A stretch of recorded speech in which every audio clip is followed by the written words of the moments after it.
कुरान मजीद हिफ्ज़ करने का हैरत अंगेज वाक़या आला हज़रत रहमतुल्लाह ताला अलैह आपका। अक्सर लोग जब आला हज़रत रहमतुल्लाह ताला अलैह को ख़त लिखते थे तो ख़त आपके नाम के साथ हाफिज़ लिखते थे।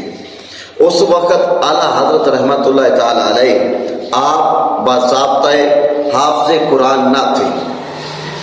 तमामी आयात आपकी कलम ज़बान पर रहा करती थी और हस्बे ज़रूरत उनसे इस्तदलाल और इस्तिंबात भी करते थे।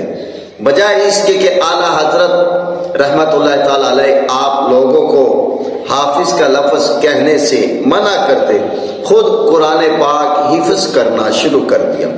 यकम रमज़ान मुबारक से आगाज़ किया, एक दिन में एक पारे का दौर करते थे और 30 रमज़ान को मुकम्मल कुरान मजीद हिफ्ज़ कर लिया।